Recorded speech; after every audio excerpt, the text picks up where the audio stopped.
dengan Direktur Penilaian Perusahaan Bursa Efek Indonesia, yaitu Bapak Samsul Hidayat.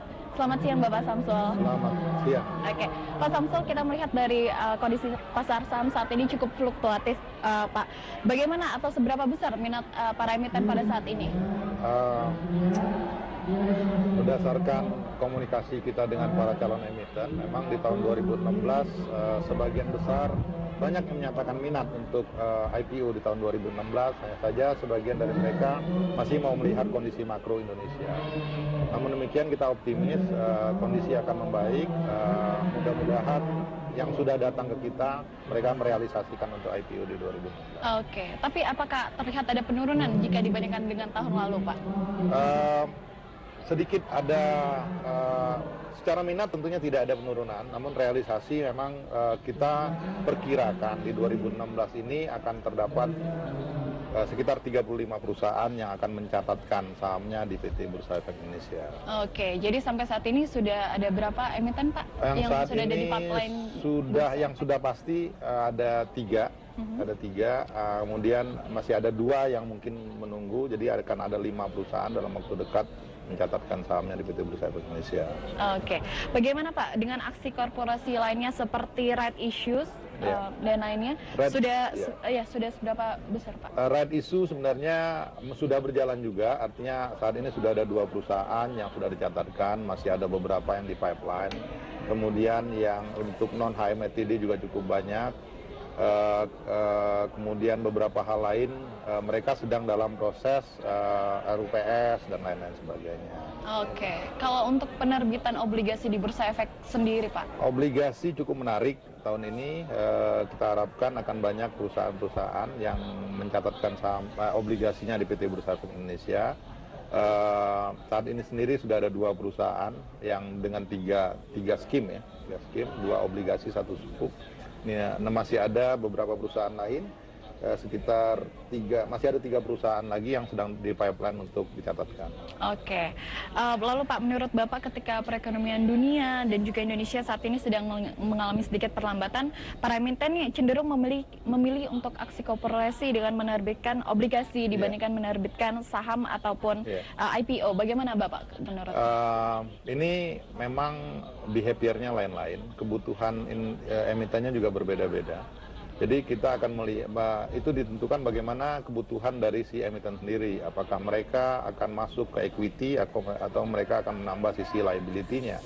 Tergantung kepada struktur permodalan yang ada di perusahaan sekarang. Dan bagi kami tentunya ini sama saja. Kita berharap agar mereka lebih banyak perusahaan yang memanfaatkan pasar modal, baik dengan menerbitkan obligasi maupun dengan menerbitkan equity atau saham.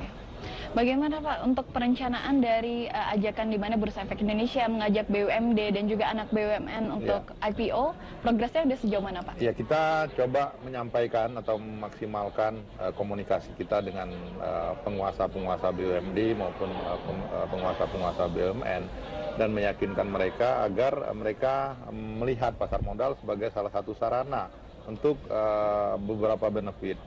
Misalnya untuk memperkuat struktur permodalan tentunya bisa dilihat. Kemudian tentunya pasar modal juga bisa dimanfaatkan oleh BUMD maupun BUMN untuk meningkatkan mereka punya good corporate governance-nya. Dan dari sisi BUMN dan BUMD tentunya ini juga akan menambah benefit dari sisi penyebar luasan kepemilikan kepada masyarakat banyak. Dan ini yang kita coba komunikasikan. Tentunya manfaat ini coba kita sampaikan sehingga bisa dimaksimalkan oleh BUMN dan BUMD.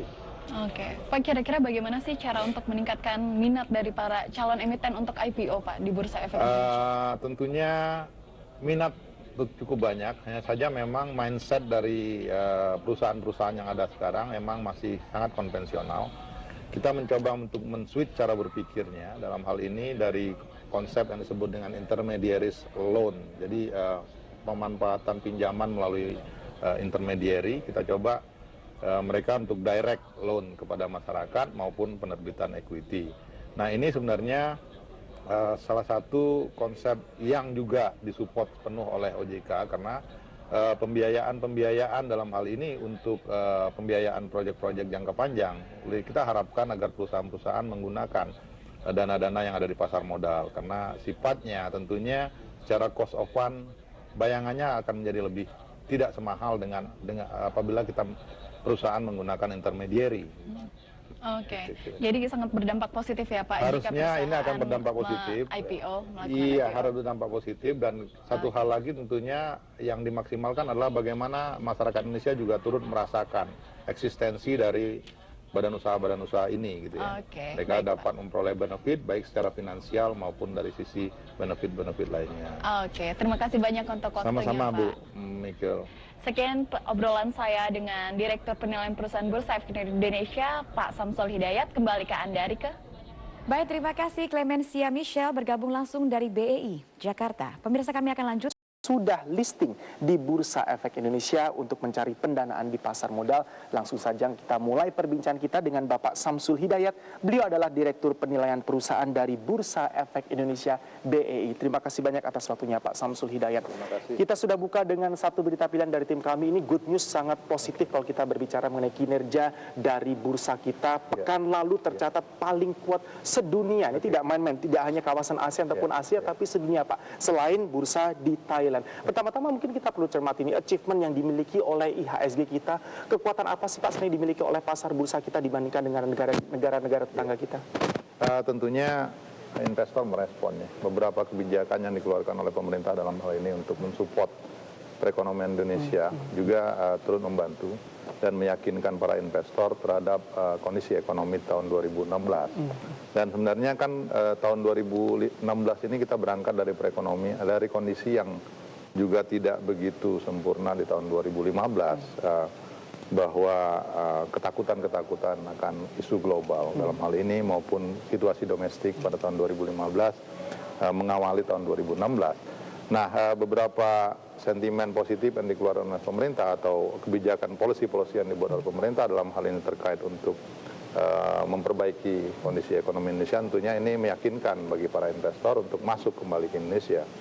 Dan kalau kita berfokus pada minggu yang lalu, tentunya ini merupakan satu pertanda atau isyarat dari investor bahwa mereka masih melirik Indonesia sebagai salah satu negara yang bisa digunakan sebagai tempat berinvestasi. Dan kita lihat bahwa net buy investor asingnya juga cukup besar, dan sampai saat ini year to date-nya masih positif net buy investor asing. Ini meyakinkan bahwa investor asing masih percaya dengan market kita, dan mudah-mudahan ini akan berlangsung terus sepanjang tahun 2016. Sekarang pertanyaan terbesar adalah bagaimana kita bisa memaintain kepercayaan dari para investor, khususnya investor global di bursa kita, Pak Samsul Hidayat. Dalam siaran persnya, Bursa Efek Indonesia juga menyatakan ini performa positif dari IHSG karena akumulasi pemodal pada saham-saham berkapitalisasi besar. Saat ini pemirsa ada sekitar 20 emiten yang menguasai 60% kapitalisasi dari pasar indeks harga saham gabungan. Apakah di sini kita bisa melihat 20 emiten dengan kapitalisasi besar ini bisa tampil sebagai penyelamat, Pak? Tapi secara jangka panjang bagaimana Anda melihat ini? 60% dikuasai oleh 20 emiten dengan market cap yang besar. Ya, emang terjadi variasi dari kapitalisasi di antara 22 emiten yang tercatat di BEI sekarang. Ada 20 emiten diantaranya adalah yang mendominasi secara kapitalisasi. Dan pergerakan indeks dalam hal ini, kalau IHSG kita lihat tentunya akan sangat dipengaruhi oleh pergerakan dari 20 saham ini. Nah, kita ingin bahwa kedepannya angka ini lebih tidak terlalu dominan, artinya lebih merata. Kapitalisasi lebih merata kepada semua emiten, dan ini akan menyebabkan fluktuasi indeksnya sendiri akan lebih smooth ya pergerakannya, karena jumlah sahamnya merata di semua sektor. Gitu. Sebagaimana kita ketahui, tahun 2015 kemarin memang bukan dianggap tahun yang friendly bagi bisnis, apalagi berinvestasi. Dan kita tidak bisa jauh-jauh juga dari kata fluktuatif, kemudian volatilitas. Di tengah performa IHSG kita yang cenderung sebenarnya sangat positif dibandingkan dengan bursa-bursa lain di bagian negara lain, Bapak, ini apa yang perlu kita cermati? Bagaimana kita bisa stay alert? Seberapa fluktuatif sebenarnya dalam jangka pendek ini yang harus kita waspadai berbicara mengenai pergerakan market kita? Artinya saat ini komposisi kepemilikan saham kita di pasar modal Indonesia boleh dikatakan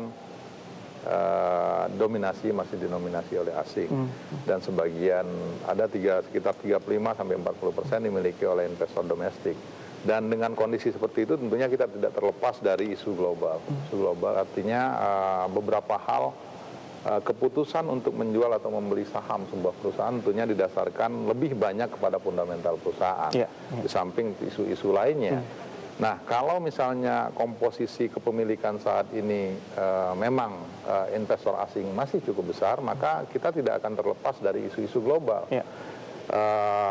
Artinya pasar modal Indonesia tidak steril terhadap perkembangan yang terjadi di dunia sana. Benar. Nah, ini yang sebenarnya kita coba lihat bahwa walaupun secara fundamental sebagian besar emiten kita cukup membuat performa yang kalau tidak dikatakan baik, tapi tidak terlalu turun, ya. Tidak terlalu turun. Namun demikian apa yang terjadi baik di Amerika, di Cina maupun impact terhadap harga komoditi yang berpengaruh sebagai akibat dari penurunan harga minyak dunia, ini juga berimbas kepada keputusan dari investor terutama asing dalam melakukan decision making proses mereka untuk menjual atau membeli portfolio. Baik, Pak Samsul Hidayat. Awal perbincangan sangat menarik, kita akan lanjutkan selepas yang satu ini, Bapak. Ya. Pastikan Anda masih bersama kami, Top Stock Business Talk bersama Bursa Efek Indonesia BEI. Masih akan segera kami lanjutkan selepas yang satu ini.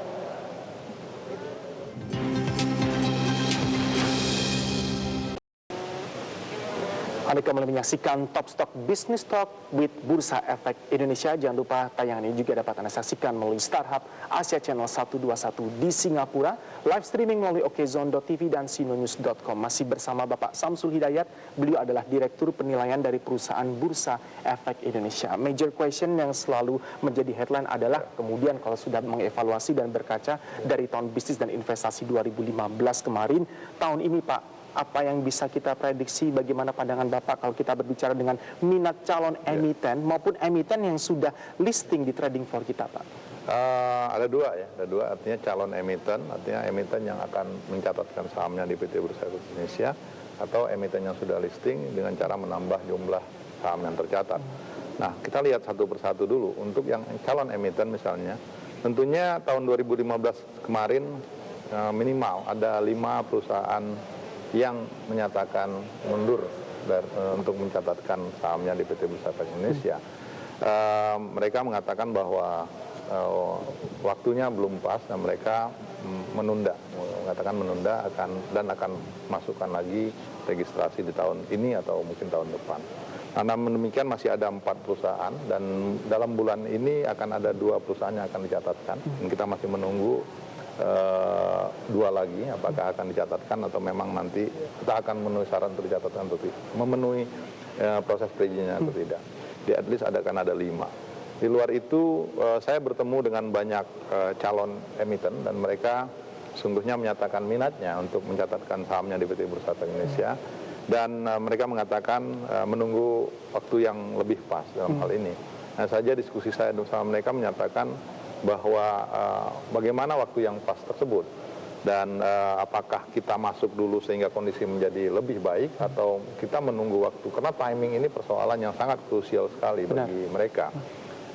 Ada beberapa yang sudah mempunyai strategi pembayarnya, tentunya mereka tidak mempersoalkan masalah kapan mereka akan IPO. Tapi beberapa perusahaan yang masih sedang dalam menawarkan sahamnya kepada banyak pihak dalam hal ini, tentunya mereka mencoba melihat bagaimana appetite dari investor atas kondisi saham mereka dan kondisi makro secara keseluruhan. Apa arti 5 calon emiten yang mengundurkan diri bagi bursa, Pak? Apakah semata-mata ini juga bisa langsung kita gunakan sebagai indikator atau measurement bahwa ini calon-calon emiten sedikit merasa cautious atau holding back untuk listing di bursa kita mengingat kondisi market atau dunia berinvestasi saat ini? Apa yang bisa Anda Kalau listing di market kita tentunya mereka tidak ada keraguan sama sekali. Hanya saja memang dari 5 itu kalau nggak salah ada 2 perusahaan properti yang mereka mencoba untuk mengkomparasi karena waktu itu pemerintah mengeluarkan peraturan kemudahan dari sisi penerbitan diri, maka mereka mencoba untuk mengkomparasi mana yang lebih menguntungkan bagi mereka. Apakah mereka akan menerbitkan diri, which is tidak menerbitkan equity-nya, hanya asetnya yang dijual, ataukah mereka menerbitkan equity-nya. Jadi mereka mau lihat nih. Nah, yang lain tentunya mereka secara mungkin ketika mereka roadshow atau mencoba menjajakan saham mereka kepada manajer investasi, mereka melihat bahwa pricing yang terjadi juga tidak begitu bagus, ya kan. Kemudian kalau mereka paksakan, mereka akan menjual terlalu rendah, atau memang minatnya tidak ada sama sekali sehingga mereka menunda IPO mereka. Dari informasi yang kami peroleh nih, tahun lalu 2015 juga ada penurunan karena dari target 22 emiten yang listing hanya terrealisasi sekitar 18 emiten. 2016 ini kalau kita berbicara mengenai outlook dan calculation dari bursa, kira-kira faktor utama penekan apa tahun ini yang perlu diwaspadai Pak, sehingga kita bisa mengambil strategi jauh lebih awal?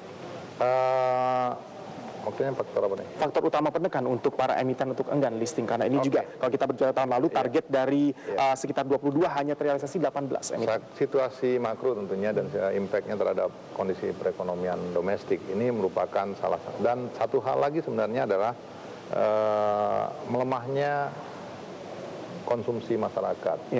Melemahnya konsumsi masyarakat merupakan faktor utama.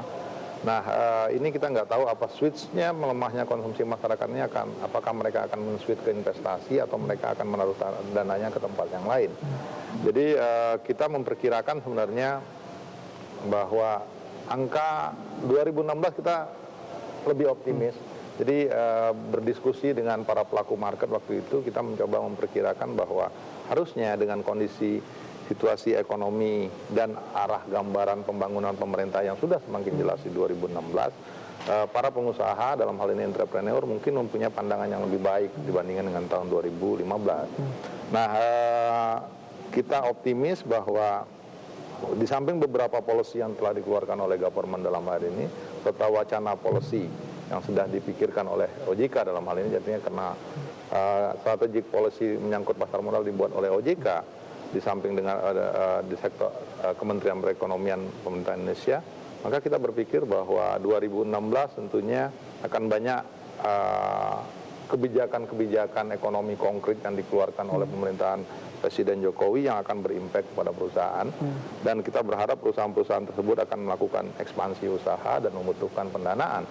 Dan ketika mereka membutuhkan pendanaan, mereka akan berpikir kemana akan mencari pendanaannya. Karena tekanannya pada sektor infrastruktur, maka kita memperkirakan bahwa sektor infrastruktur akan hidup dengan lebih baik di tahun 2016. Dan tidak hanya impact-nya apa, sektor infrastruktur ini tidak berjalan sendiri. Karena ketika sektor infrastruktur hidup, maka akan beberapa sektor lainnya juga saling berkaitan. Nah, ini yang kita perkirakan. Dan setelah bicara dengan para pelaku pasar, kita mencoba membuat perkiraan angka 35 untuk tahun 2016 ini, perusahaan-perusahaan yang akan IPO. Ini Pak Samsul sekaligus menjelaskan optimisme dari bursa, target 35 emiten yang nanti bisa tercatat pada tahun 2016 bisa tercapai. Penjelasan Anda ketika kita menggunakan kata realistis dan tidak realistis pada angka 35 sebagai target ini Pak. Tentu saja kita selalu positif dan optimis, tapi apa saja nanti batu ganjalan yang perlu kita? Batu ganjalannya tentunya tetap saja upaya untuk meng-IPO-kan atau mengajak perusahaan-perusahaan Indonesia untuk IPO. Tentunya ada sektor swasta, ada sektor BUMN, sektor perusahaan milik daerah. Nah, ini kita lakukan semacam banyak hal atau upaya yang akan kita coba lakukan. Nah, kita berpikir bahwa tentunya untuk memperkuat struktur pemodalan satu bagi BUMN dan BUMD, mereka bisa macam-macam melakukan banyak hal. Beberapa perusahaan cukup baik dari sisi financial structure-nya, beberapa perusahaan mungkin punya rencana besar dan mereka akan meng-IPO-kan. Dan kalau kita bicara BUMN dan BUMD misalnya, persoalan IPO tidak hanya persoalan kebutuhan finansial. Benar. Bahwa banyak benefit lain atau tujuan lain mungkin yang dipikirkan atau diwacanakan untuk diambil manfaatnya dari IPO. Salah satunya memang adalah bagaimana masyarakat Indonesia ikut merasa memiliki BUMN-BUMN yang ada di Indonesia, dan ini juga dilakukan di negara-negara lain, bahwa penyebar luasan atau go publiknya BUMN maupun BUMD itu sebagian juga ditujukan untuk memeratakan kepemilikan saham ini tidak hanya oleh sentral pemerintah pusat dalam hal ini, termasuk juga kepada masyarakat secara langsung. Nah, ini sebenarnya yang kita pikirkan akan dicoba dilakukan oleh pemerintah dalam hal ini, Dan ini yang kita komunikasikan terus, bahwa di samping financial kebutuhan keuangan, tapi ada juga benefit-benefit lain yang bisa di-achieve dari penerbitan saham dan meng-IPO-kan BUMN maupun BUMD. Ya, Pak Samsul Hidayat, kita lanjutkan selepas yang satu ini. Top Stock Bincang Bisnis bersama Bursa Efek Indonesia BEI akan segera kembali hadir untuk Anda hanya di IDX Channel. Bincang Bisnis bersama Bursa Efek Indonesia, Anda juga bisa menyaksikan live streaming kami melalui okezone.tv dan sindonews.com. Berita pilihan lain telah disiapkan oleh tim IDX Channel untuk Anda terkait dengan target IPO. Pemirsa, PT Bursa Efek Indonesia BEI menargetkan jumlah perusahaan yang akan melaksanakan penawaran umum saham perdana atau Initial Public Offering IPO akan ada sebanyak 35 emiten pada tahun bisnis 2016 ini. Target itu lebih tinggi dibandingkan tahun bisnis 2015 lalu, yakni sebanyak 22 perusahaan, meskipun ternyata hanya 82% yang tercapai. Manajemen BEI menyatakan target itu didorong oleh pertimbangan pemulihan indikator perekonomian, sehingga bisa meningkatkan minat dan keyakinan perusahaan untuk menghimpun dana dari pasar modal, khususnya di Indonesia. Indikator makroekonomi yang dimaksud yakni asumsi pertumbuhan ekonomi sebesar 5,3%, kemudian ada juga BI rate di angka 7,5% dan laju inflasi 4 plus minus 1%, serta rupiah pada level 13.900 per dolar Amerikanya. Pelaksanaan paket kebijakan ekonomi pun diperkirakan bisa berjalan efektif di tahun ini. BEI juga memperkirakan terdapat sebanyak 51 emisi obligasi korporasi. Sebagai emiten pertama tahun ini, PT Bank Artos Indonesia Tbk (Arto) listing pada 12 Januari 2015. Pekan ini saham PT Mitra Pemuda dan PT Mahaka Radio Integra akan segera juga listing.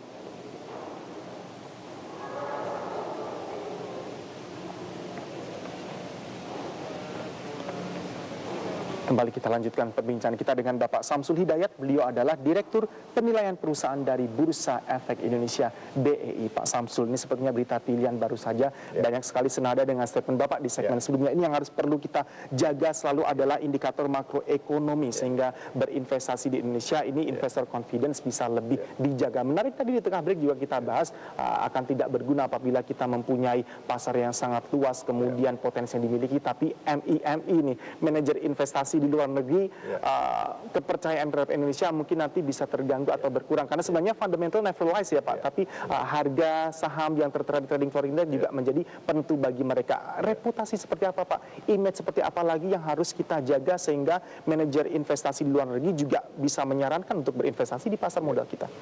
Artinya ini sebenarnya yang kita sebut dengan salah satu tugas utama kita adalah bagaimana menjaga agar perusahaan-perusahaan ini yang sudah mencatatkan sahamnya di PT Bursa Efek Indonesia dapat memberikan informasi yang reliable kepada semua pihak.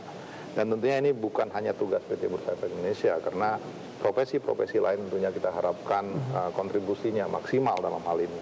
Terutama dari sisi finansial, akuntan kita harapkan bisa melakukan tugasnya dengan baik. Karena mengatakan perusahaan itu baik ya baik, atau tidak baik ya katakan tidak baik. Ini akan lebih mendapat apresiasi dari sisi investor. Nah, peran akuntan untuk mengkomunikasikan atau mengaudit perusahaan dalam hal ini dan perusahaan mendisklose informasi finansialnya kepada masyarakat, baik masyarakat domestik maupun masyarakat asing dalam hal ini yang ingin membeli sahamnya Indonesia, merupakan salah satu hal yang kita jaga benar. Artinya kita bursa tentunya hanya melakukan analisis atau laporan keuangan, tentunya auditor yang berperan dalam melihat apakah laporan keuangan itu disajikan dengan benar, wajar, dan dapat dipercaya. Nah, ini salah satu hal yang penting. Kemudian dari sisi pengawasan transaksi, Bursa Efek Indonesia juga setiap saat mencoba untuk melihat apakah pergerakan harga saham ini di dalam kategori wajar atau tidak. Nah, kita sudah mempunyai namanya auto rejection concept, artinya bahwa Bursa Efek Indonesia menilai harga saham itu pada range tertentu dianggap keluar dari kewajaran. Nah, ini dalam aturan perdagangan sudah ada itu. Dan apabila harga bergerak dalam area tersebut, tentunya ini merupakan yang kita sebut dengan harga wajar. Namun kalau dia beberapa hari terjadi, misalnya Bursa Efek Indonesia bisa melakukan cooling down dulu atau suspend dalam periode tertentu. Ini terus kita lakukan. Dan tentunya negara-negara dengan tingkat pertumbuhan di atas pertumbuhan dunia seperti Indonesia dan beberapa negara lainnya masih akan menarik bagi investor asing untuk berinvestasi. Dan memang nature-nya portfolio investment itu akan lebih cepat keluar dan masuknya. Hanya saja kita berharap dengan kepercayaan lebih dari investor, baik secara makro, kondisi makro Indonesia maupun kondisi pasar modal itu sendiri, maka investor asing tidak akan melepaskan pengamatannya terhadap pasar modal Indonesia. Dan kita tentunya akan tetap menjadi market yang menarik karena dengan tingkat pertumbuhan di atas rata-rata pertumbuhan global. Nah, ini bagi kami memandang bahwa tetap saja MIMI atau financial institution yang saat ini berinvestasi di Indonesia, putusannya hanya akan mengurangi atau menambah. Dua itu saja. Accountability dan reliability dari transparansi informasi yang disajikan itu kunci utamanya di sini, Pak Samsul Hidayat. Ini juga kami sempat memperoleh informasi, mungkin bisa di-share juga dengan pemirsa kami yang baru saja bergabung, Bapak. Sampai dengan saat ini sudah ada berapa calon emiten yang ada di pipeline Bursa Efek Indonesia, Pak? Di pipeline Indonesia yang udah pasti ya itu peninggalan atau kelanjutan dari registrasi tahun 2015 itu akan ada yang 3 nih, minggu ini akan ada 2, masih ada 2 lagi. Jadi at least yang menggunakan laporan keuangan 2015 akan ada 5 perusahaan yang mencatatkan. Mudah-mudahan ya 2-nya masih bisa dicatatkan. Dan tentunya untuk selanjutnya perusahaan akan menggunakan laporan keuangan Desember atau Maret 2016, dan sampai saat ini emang baru ada beberapa yang sudah menyatakan minatnya akan masuk. Kita belum mendapat registrasi dari mereka sampai saat ini. Di segmen sebelumnya tadi Bapak sempat menyebutkan kita di tengah menunggu realisasi dari program-program dan proyek pemerintah ini, sektor properti dan konstruksi sepertinya akan banyak diuntungkan di tahun 2016. Sektor-sektor mana saja kira-kira dari emiten yang sudah mini expose dan berencana listing, apakah sudah mulai dalam tanda petik teraba, Pak, sektor-sektor ini sangat menjanjikan di tahun ini selain konstruksi dan properti? Sektor finansial misalnya tentunya akan menarik untuk tahun 2016 ini. Kebetulan juga ada support penuh dari OJK dengan adanya peraturan OJK untuk membagi at least komposisi salary atau benefit dari karyawan dan manajemen perbankan dengan menggunakan saham.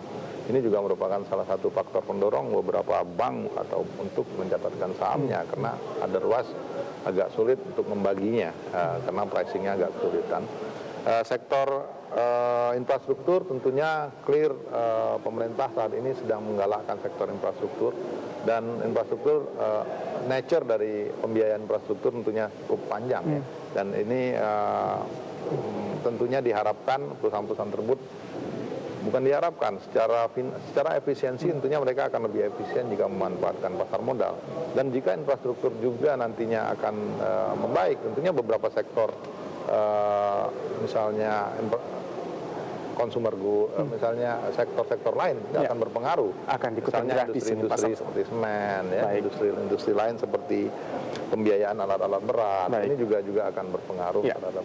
Seperti yang disampaikan oleh Pak Samsul tadi, sekali kita berbicara mengenai kekuatan dimiliki oleh sektor infrastruktur, semua lini bisnis juga akan ikut terkena dampaknya, terkena dampak positifnya, khususnya ini financial sector yang baru saja kita bahas. Kita lanjutkan setelah yang satu ini, Bapak. Pastikan Anda masih bersama kami, Top Stock Bincang Bisnis bersama Bursa Efek Indonesia, BEI, masih akan segera kembali hadir untuk Anda.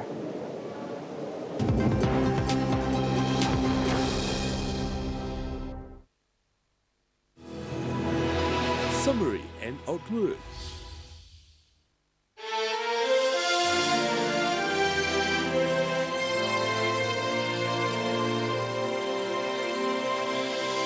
I love the blue of Indonesia, where all our hopes are new. I love the blue of Indonesia, where all our dreams come Perbincangan kita dengan Bapak Samsul Hidayat, beliau adalah Direktur Penilaian Perusahaan dari Bursa Efek Indonesia dalam Top Stock Bincang Bisnis bersama BEI. Sebelum kita lanjutkan, kami akan tampilkan grafis, pemirsa, sekali lagi good news, positive news datang dari Bursa Efek Indonesia. Kalau kita berbicara performa dari Jakarta Composite Index IHSG kita, ini bisa kami tampilkan 10 besar peningkatan indeks saham secara year to date per 5 Februari di tahun bisnis 2016 ini. JCI masih menempati posisi yang paling atas, diikuti dengan Thailand, kemudian Malaysia, Korea, Filipina, United Kingdom, UK, India, Australia, Amerika Serikat, dan Singapura.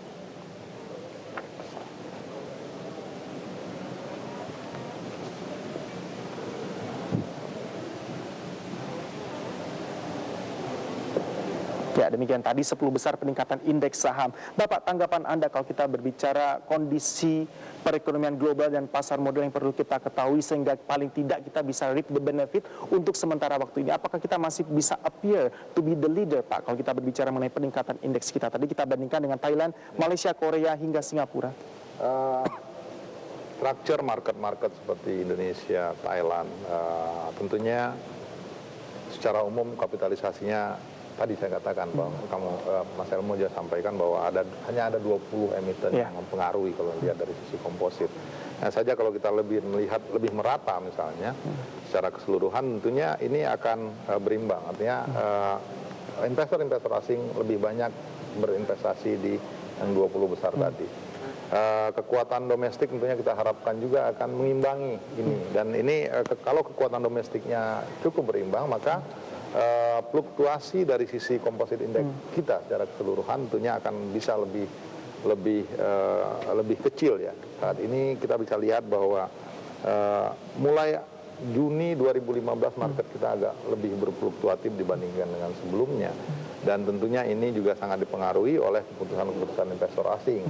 Apakah mereka akan masuk atau akan mentap sahamnya Indonesia. Sementara dengan kapitalisasi yang tidak begitu besar ini yang bagi kita menjadi satu PR bahwa kita harus mencoba menambah jumlah perusahaan-perusahaan yang tercatat di kita, termasuk perusahaan-perusahaan yang mempunyai nilai kapitalisasi yang cukup besar.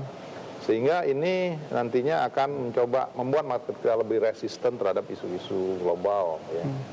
Karena ada kekuatan domestik yang menjaga market kita.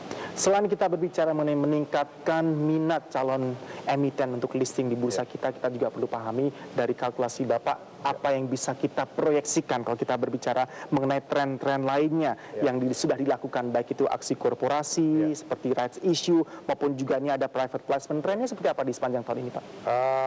Tentunya akan emiten yang sudah register sudah tercatat di kita, beberapa melihat bahwa mereka bisa menerbitkan saham baru untuk mendanai capital expenditure mereka atau memperbaiki struktur modal mereka.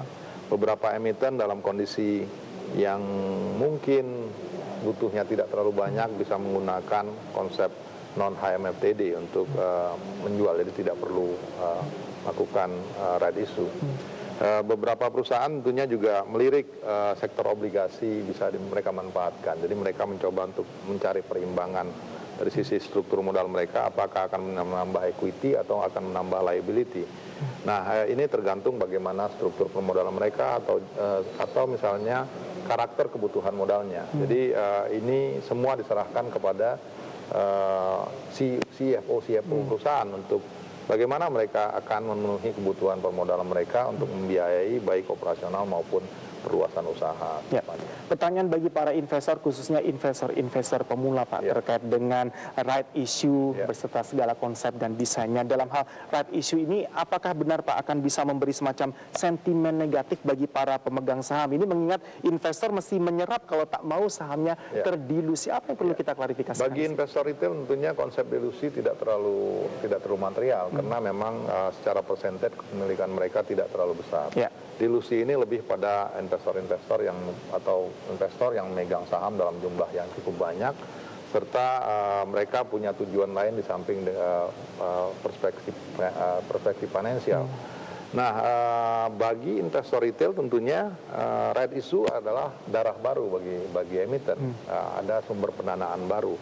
Dan kalau memang bagi investor retail yang penting adalah perusahaan untung, Ya. sehingga perusahaan membagi dividen, kemudian book value dari perusahaan akan meningkat. Kalau dia right issue tentunya ada hal-hal tertentu yang sedang dikerjakan, dan ini tentunya harusnya memberikan gambaran positif bagi investor retail jika mereka right issue, karena secara persentif tentunya dilusi mereka tidak begitu berpengaruh gitu ya, karena memang jumlahnya tidak terlalu banyak. Ya, kita tahan sebentar Pak Samsul Hidayat. Ya. Saat ini Prisa Somodatu telah tersambung melalui line telepon bersama Bapak Haryajit Ramelan yang akan memberikan analisa dan pandangan beliau terkait dengan minat calon-calon emiten yang akan listing di Bursa Efek Indonesia. Silakan Prisa. Terima kasih rekan Erwin. Pemirsa, pekan lalu transaksi perdagangan harian sempat tembus hingga 9 triliun rupiah. Apakah ini sinyal waktu yang tepat bagi emiten masuk ke bursa? Saat ini kami sudah tersambung dengan Bapak Haryajit Ramlan, Ketua AAEI, Asosiasi Analis Efek Indonesia. Halo, selamat pagi Bapak. Selamat pagi Mbak. Bagaimana Anda melihat situasi pasar modal saat ini? Tepatkah IPO di tengah kondisi indeks harga saham gabungan yang sempat ya nilai transaksinya menembus 9 triliun ya pada minggu lalu? Halo? Oke pemirsa, kami akan terus berusaha menghubungi beliau, dan untuk saat ini kami kembalikan talk show kepada rekan Erwin Suryabrata. Silakan rekan Erwin. Kita lanjutkan pembicaraan kita dengan Bapak Samsul Hidayat. Beliau adalah Direktur Penilaian Perusahaan dari Bursa Efek Indonesia. Pak Samsul Hidayat, kalau kita sudah banyak berbicara mengenai right issue dan aksi korporasi, ini kita juga perlu tahu kira-kira di tahun bisnis 2016 bagaimana dengan penerbitan obligasi korporasi. Sudah berapa Pak yang telah menerbitkan di tahun ini, dan kira-kira berapa yang ada dalam pipeline BEI? Sampai tanggal ini year to date sudah ada 2 perusahaan yang mencatatkan obligasinya di PT Bursa Efek Indonesia, dan saat ini ada 3 lagi. 3 ini cukup besar, hampir 10 triliunan. Tentunya tren atau appetite dari perusahaan apakah untuk mereka menerbitkan obligasi ini dipengaruhi oleh kebutuhan mereka. Nah, kita juga kan ini masyarakat atau perusahaan-perusahaan memandang bahwa penerbitan agak sulit dan lain-lain sebagainya. Hanya saja bagi perusahaan-perusahaan yang sudah pernah menerbitkan obligasi, tentunya mereka sudah tidak melihat ini sebagai suatu kesulitan. Nah, kita juga memandang tentunya untuk kebutuhan dana jangka panjang. Jadi memang kita coba rekomendasikan atau kita sampaikan kepada perusahaan untuk melirik pasar modal. Kenapa? Karena efisiensinya akan dapat.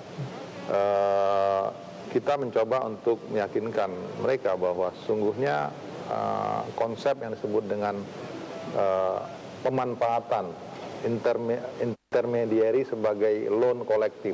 Ngerti ya? Maksud saya, jadi kalau kita menggunakan dana dari perbankan, tentunya ini akan ada perbedaan spread bunga yang cukup tinggi antara bank mengambil uang dari masyarakat dan bank menyalurkannya kepada perusahaan. Benar. Nah, ini kita coba meyakinkan bahwa secara administratif tentunya tidak terlalu sulit juga bagi perusahaan untuk mengambil atau memanfaatkan dana langsung dari masyarakat tanpa melalui intermediary. Dan ini juga akan membantu sektor perbankan. Kenapa? Karena jika kebutuhan dana ini cukup besar dan sifatnya jangka panjang, kita juga tidak berharap perbankan nasional akan terganggu. Kenapa? Karena bank dalam hal ini kebanyakan dana mereka berasal dari sumber-sumber jangka pendek. Dengan deposito 1 tahun paling lama. Kalau disalurkan 10-15 tahun, tentunya ini akan beresiko terhadap kondisi perbankan di Indonesia. Pak Samsul Hidayat, kita tahan terlebih dahulu, kita lanjutkan selepas yang satu ini. Pastikan Anda masih bersama kami akan segera kembali hadir dalam Top Stock Bincang Bisnis bersama Bursa Efek Indonesia. Syariah atau SPMS setiap tahunnya.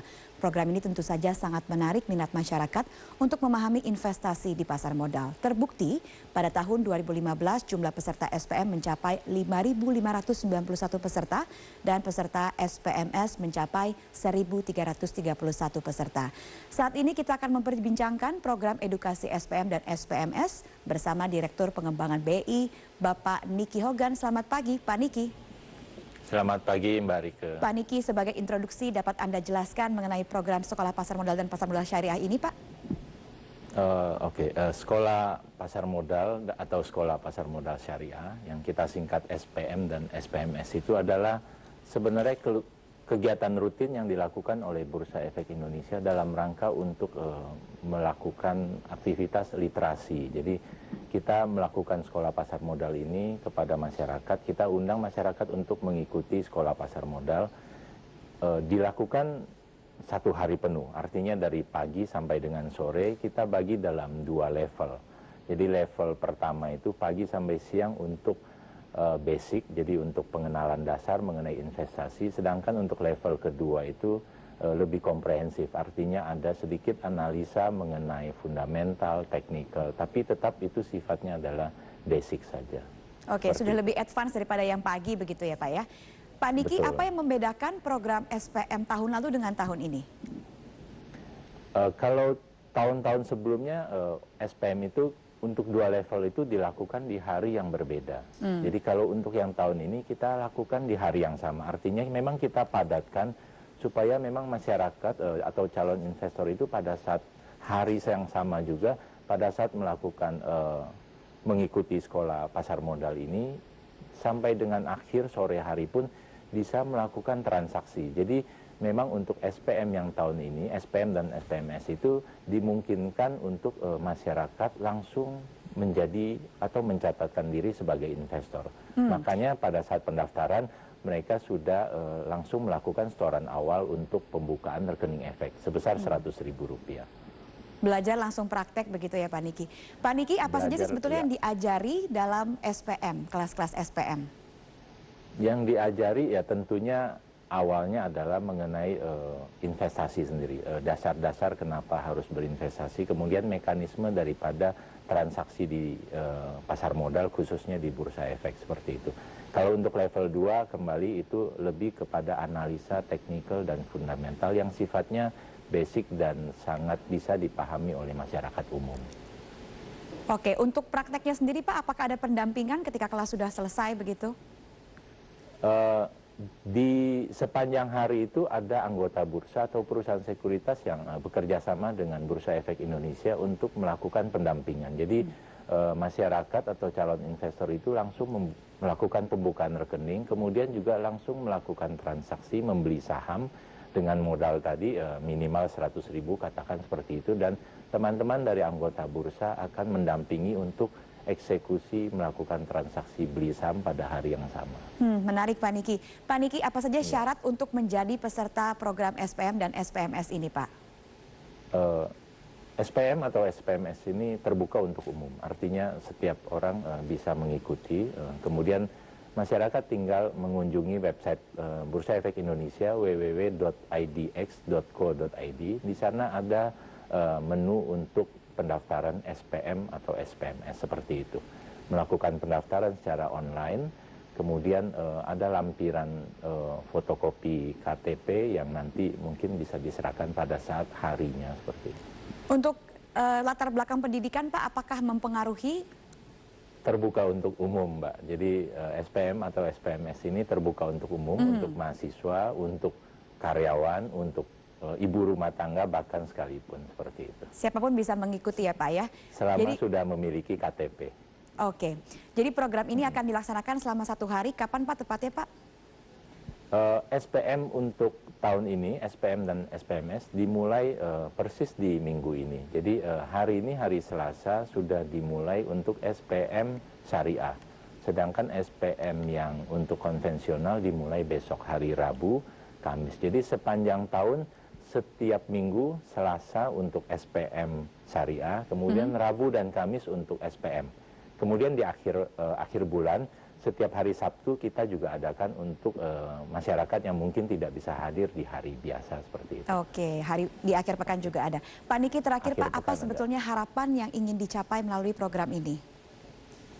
Iya, kembali bahwa Bursa Efek merasa terus harus melakukan sosialisasi, melakukan kegiatan literasi supaya masyarakat tahu bahwa kembali investasi bukan suatu pilihan, investasi adalah kebutuhan untuk masyarakat. Dan itu semua bisa dimulai dengan sangat mudah melalui sekolah pasar modal, dan itu sangat membantu untuk masyarakat bisa masuk mencatatkan diri sebagai investor pasar modal Indonesia.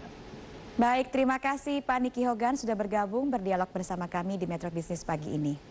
Oke, terima kasih Mbak. Pemirsa, pemerintah berencana Siaran ini disiarkan langsung dari trading floor di Bursa Efek Indonesia di Jakarta, Indonesia. Pemirsa, hingga saat ini porsi investor asing masih mencapai sekitar 66% atau hampir mendominasi dari kapitalisasi pasar modal di Indonesia. Sehingga bisa kita katakan di sini masih rentan terhadap gejolak ekonomi baik lokal maupun di tingkat global. Salah satu upaya Bursa Efek Indonesia untuk bisa menggiatkan literasi pasar modal yakni melalui sekolah pasar modal. Apa saja programnya akan segera kita bahas bersama Bapak Niki Hogan. Pak Niki, terima kasih banyak atas waktunya. Terlihat sangat cerah dengan batik yang berwarna biru, Pak, memberikan refreshing color ke kita. Kita juga selalu berharap warna merah tidak akan menghampiri trading board di belakang kita saat ini, Pak Niki. Ini sangat menarik ketika kita berbicara mengenai program literasi keuangan. Tidak jenuh-jenuhnya kita bertanya kepada Bapak juga seperti apa, Pak, kondisi kita kalau kita berbicara mengenai meningkatkan literasi keuangan sehingga masyarakat kita menjadi lebih melek investasi, tidak hanya melek menabung atau saving. Ya, saya rasa ini sesuatu yang selalu akan jadi tantangan untuk kita, ya, khususnya untuk di para pelaku pasar modal, para pelaku di bursa efek juga seperti itu, bahwa seperti tadi disampaikan memang dominasi asing itu masih sangat besar. Artinya 2/3 daripada pasar kita itu kepemilikannya adalah oleh pihak asing. Tidak ada yang salah, saya tidak mau mengatakan bahwa kita jadi fobia terhadap asing, tidak ada yang salah. Tapi memang kita di investor lokal sendiri memang harus terus meningkatkan porsi kepemilikan. Karena seperti kita tahu, bertahun-tahun bursa efek kita memberikan keuntungan yang mungkin salah satu yang terbaik di dunia. Tapi yang menikmati lebih banyak itu kan akhirnya asing. Kenapa nggak kita masyarakat sendiri yang menikmati keuntungan dari pasar saham seperti itu? Menarik ketika Bapak mengatakan tidak ada yang salah kalau kita berbicara mengenai dominasi asing di sebuah pasar modal dimanapun, ini menjadi hal yang sangat tolerable. Anyway, seberapa signifikan Bapak memandang kalau kedepannya nanti kita memang benar-benar bisa memperkuat jumlah investor lokal yang tertarik dan bermain di dalam pasar modal kita? Apakah benar-benar akan ada perubahan signifikan, kita akan menjadi lebih resilient dan kuat, Pak, ketika investor lokal jumlahnya mungkin hampir menyamai jumlah investor asing? Saya rasa kedepannya kalau dengan adanya kenaikan tambahan jumlah investor lokal, investor domestik, membuat komposisi itu menjadi lebih berimbang, katakan seperti itu, tentunya akan tadi ketahanan terhadap pasar modal kita, terhadap bursa saham kita akan lebih kuat. Artinya tidak serta-merta kalau investor asing itu keluar dan masuk dan investor lokal kita atau indeks kita otomatis jadi sangat volatile terhadap itu. Karena investor lokal kita paling tidak pada saatnya juga memiliki prinsip juga, memiliki paling tidak ketahanan dalam pengertian tidak serta-merta selalu mengikuti pergerakan daripada investor asing seperti itu. Di tengah kekhawatiran kita bersama, jumlah dominasi investor asing di kapitalisasi pasar modal kita mencapai 66%, dan di sini dikatakan ini kita sangat rentan terhadap apapun sentimen yang sedang beredar. Seberapa menarikkah Indonesia dalam jangka pendek ini, Pak, sehingga kita tidak menjadi semacam destinasi the flow of hot money, karena kita juga masih sangat tergantung dari kehadiran investor asing untuk memperkuat pasar modal kita. Ya, saya rasa kalau bicara Indonesia, ya Indonesia kan sangat menarik ya kalau kita perhatikan dari minat asing terhadap Indonesia. Nah, kalau kita bandingkan dengan beberapa negara tetangga kita, walaupun komposisi kepemilikan asing mereka lebih besar, lebih kecil dibandingkan dengan Indonesia, tapi sebenarnya secara jumlah dalam nilai mata uang sebenarnya hampir sama dengan Indonesia. Jadi kembali bahwa apalagi kalau kita lihat awal tahun ini sampai dengan mungkin minggu lalu, Indonesia tetap merupakan salah satu dengan tingkat indeks indeks harga saham gabungannya yang masih positif dibandingkan mungkin dengan hampir seluruh dunia seperti itu. Benar sekali Pak Niko, dan ini juga menjadi pembelajaran bagi kami awak media dari pasar modal di Indonesia. Ada apresiasi yang diberikan oleh salah satu direktur dari Stock Exchange of Thailand. Kita kebetulan juga kemarin ada special dialog eksklusif interview dengan SET, Stock Exchange Thailand. Bursa kita dan juga Jakarta Composite Index dan juga indeks yang ada di Thailand memang yang paling berperforma. Ini juga apresiasi diberikan kepada kita adalah peran strategis yang dimiliki oleh Bursa Efek Indonesia, karena Indonesia dari sebaran wilayahnya memang sangat luas dan tersebar secara geografis. Memang tidak mudah Pak, kita tidak bisa serta-merta apple to apple membandingkan dengan negara-negara tetangga. Peran strategis seperti apa yang kedepannya akan terus dipertahankan dan akan terus diperkuat oleh Bursa Efek Indonesia? Sudah mendapatkan apresiasi dari negara tetangga kita. Tidak mudah tugas yang akan diemban oleh BEI Pak. Ya, oke. Saya rasa kembali dengan luasnya wilayah kita, dengan besarnya jumlah penduduk kita, saat ini kita memiliki 19 kantor perwakilan dan kita akan terus membuka kantor perwakilan di setiap provinsi yang ada di Indonesia. Jadi kita memiliki berapa saat ini 35 provinsi dan kita akan buka kantor perwakilan di setiap provinsi seperti itu. Ya, minggu lalu kita memang ketemu dengan teman-teman dari Thailand Stock Exchange seperti itu. Mereka memberikan apresiasi seperti itu. Bahkan kalau kita bicara kegiatan, aktivitas, sosialisasi, edukasi, mereka itu melakukan hanya 1 minggu sekali. Kalau saya katakan ke mereka bahwa kita lakukan setiap hari. Lebih intens. Lebih intens. Kita mentargetkan bahwa kegiatan-kegiatan seminar, workshop, sekolah pasar modal, dan pertemuan-pertemuan itu kita targetkan tidak kurang dari 2.000 dalam 1 tahun di seluruh Indonesia. Tidak bisa kita hindari juga Pak Niki, terkadang kita terjebak dengan pola pikir bahwa tidak semua daerah di Indonesia bisa menjanjikan memberikan potensi jumlah investor lokal yang tertarik untuk ikut berinvestasi bersama kita di Bursa Efek Indonesia. Bagaimana Anda memandangnya? 19 kantor perwakilan yang tersebar di sebanyak 35 provinsi, tentu saja banyak sekali perbedaan-perbedaan dan gap yang harus dijembatani. Sejauh ini apa saja yang sudah dilihat oleh Bursa Efek Indonesia berbicara mengenai potensi dimiliki oleh daerah-daerah di Indonesia? Oke, kalau kita bicara sekarang, kita harus mulai merubah mindset bahwa menjadi investor itu bukan sesuatu yang milik orang-orang yang hanya di kalangan atas. Menjadi investor saham itu bisa kelas menengah, katakanlah seperti itu. Jadi kalau kita bicara kampanye yang kita lakukan, membuka rekening efek dengan uang 100.000, entah beli saham atau beli reksadana. Uang 100.000 itu sekarang saya percaya hampir sebagian masyarakat Indonesia bisa menyisikan uang 100.000 untuk menjadi investor. Artinya kalau saya mau bicara potensi, seluruh provinsi, seluruh rakyat Indonesia bisa menjadi investor. Fakta yang ada, kita masih tersentralize di kota-kota besar seperti Jakarta, Surabaya, Medan, Bandung, dan sebagainya. Semarang juga mulai menggeliat ini Pak, kegiatan berinvestasi di pasar modalnya. Next akan kita bahas pengalaman Pak Niki Hogan juga selaku Direktur Pengembangan, apa yang perlu kita ketahui kalau kita berbicara mengenai meliterasi masyarakat Indonesia di belahan lain dari Indonesia. Pastikan Anda masih bersama kami, bincang bisnis bersama Bursa Efek Indonesia masih akan segera kembali hadir untuk Anda hanya di IDX Channel.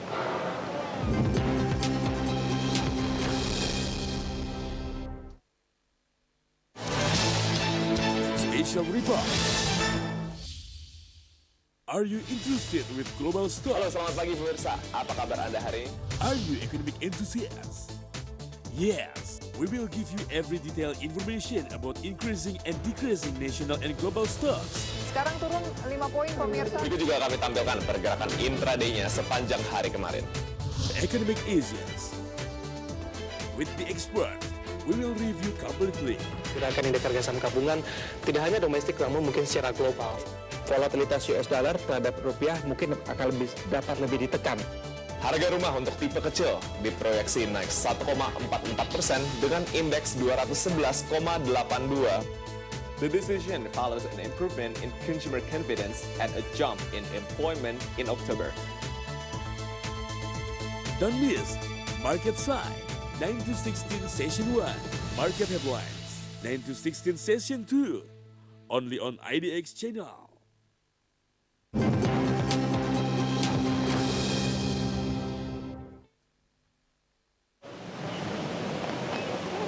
Anda menyaksikan IDX Channel, tayangan kami juga mengudara melalui Startup Asia Channel 121 di Singapura, di Brunei Darussalam melalui Kristal Astro, di Malaysia melalui Astro. Kembali dalam Bincang Bisnis bersama Bursa Efek Indonesia, tim kami telah menyiapkan berita pilihan lain untuk Anda mengenai aliran modal asing.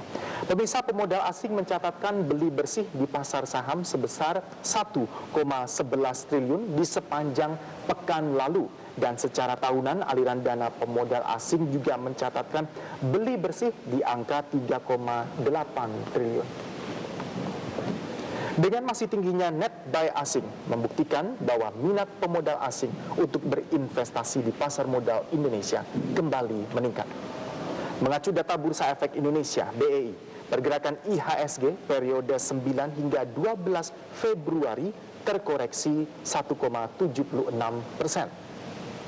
Meski demikian, koreksi IHSG ini masih dinilai lebih baik dari bursa utama dunia lainnya, seperti bursa Thailand yang minus 2,28%, Singapura minus 3,17%, Inggris turun 3,86%, Amerika Serikat turun hingga 4,61%, dan Korea minus 4,30%.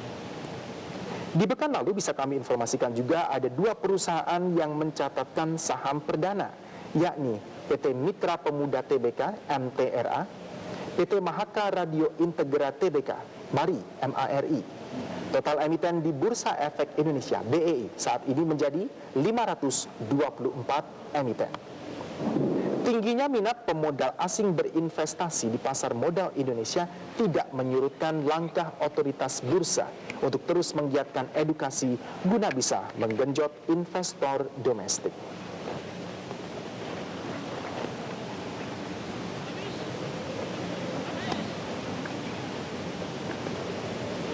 Saksikan live streaming kami melalui okezone.tv dan sindonews.com. Kita lanjutkan perbincangan kita bersama Bapak Nicky Hogan. Beliau adalah Direktur Pengembangan BEI. Anda selaku Direktur Pengembangan, apa ini tantangan terberat yang dihadapi oleh Bursa Efek Indonesia? Mungkin bisa berbagi pengalaman ke pemirsa kita, sekaligus kita mempromosikan potensi-potensi daerah lain di Indonesia. Ya, Pak. saya rasa mungkin gini, masalah pandangan, masalah mindset bahwa saham itu, bursa itu masih identik dengan sesuatu yang rumit, sesuatu yang susah, sesuatu yang hanya untuk kalangan atas seperti itu.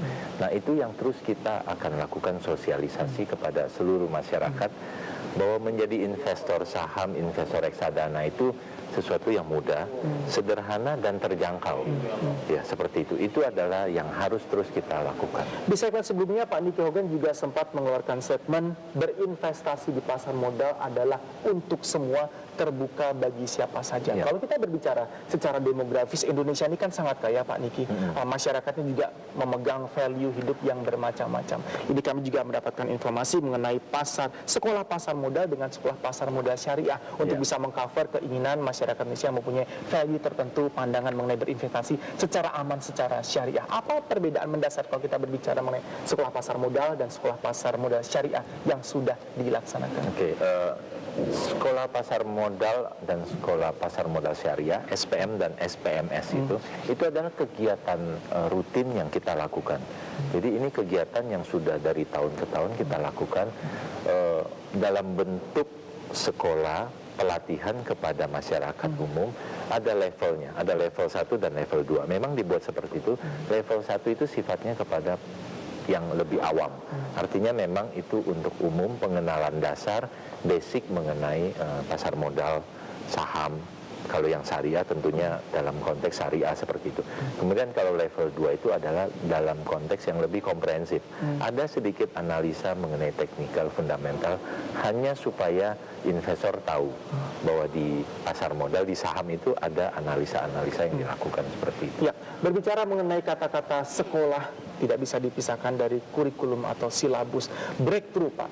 Breakthrough seperti apa lagi yang akan dilakukan oleh Bursa Efek Indonesia? Karena kita juga berkaca dari pengalaman sebelumnya, kalau kita berbicara mengenai kurikulum, mengenai pendidikan sekolah pasar modal masih terkesan sangat susah, masih terkesan sangat eksklusif. Breakthrough apa, Pak, yang sudah terjadi? Yang paling utama bahwa kembali, kalau kita mau memberikan persepsi bahwa pasar modal atau saham itu sesuatu yang sederhana, paling tidak materi yang kita berikan pun itu sesuatu yang ringan. Makanya tadi, kalau sebelumnya SPM dan SPMS itu dilakukan di 2 hari yang berbeda. Kalau sekarang, mulai tahun ini kita lakukan di hari yang sama. Mungkin saya tidak mengatakan dipadatkan materinya, tapi kita buat lebih sederhana.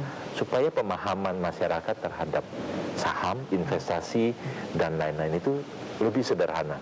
Kita jangan membuat seolah-olah investasi itu sesuatu yang jelimet, yang harus dengan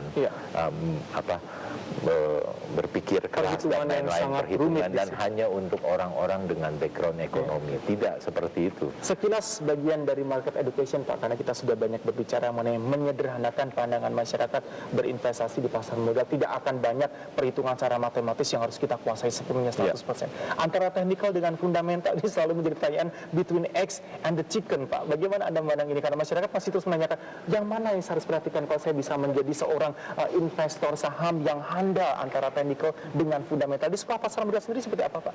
Memang dua-duanya diajarkan. Di level 2 itu diajarkan mengenai fundamental. Kalau fundamental kan kita bicara mengenai angka-angka daripada si perusahaan, dan itu sangat cocok katakanlah untuk investor dengan orientasi jangka panjang.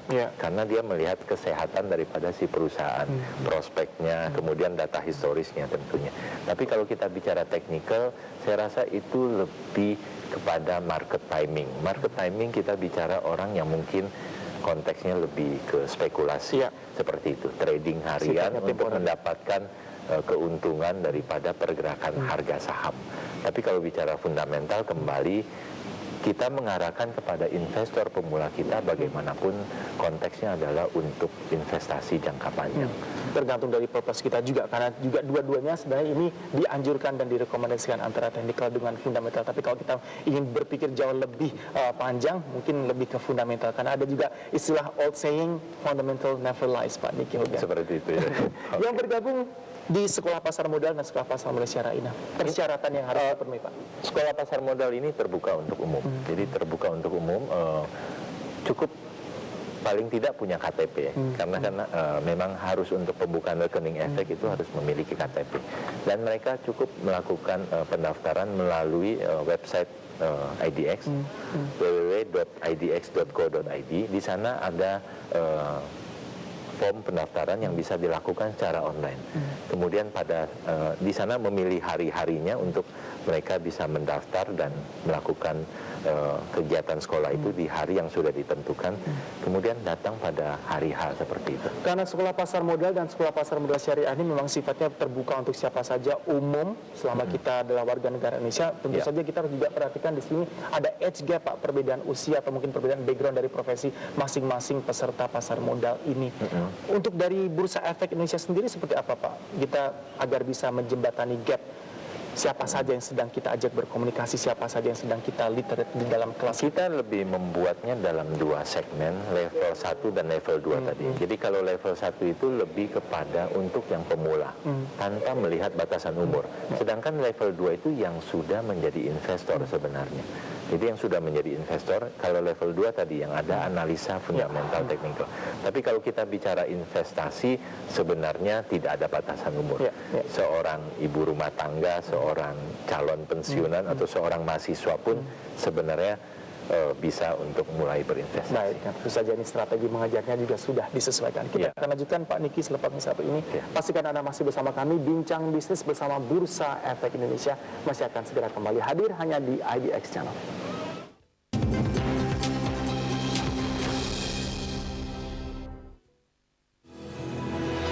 Summary and outlook.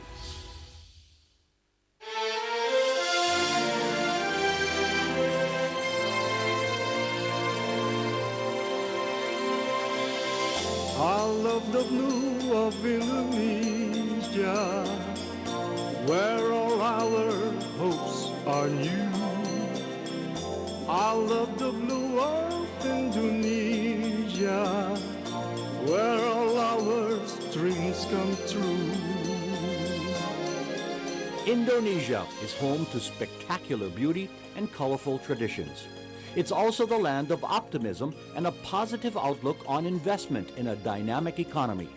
Regularly investing in the capital market is a vote of confidence in the country's future. Let's all participate. I love the blue of Indonesia. Invest Indonesia. Nabung saham. Market Headline on IDX Channel.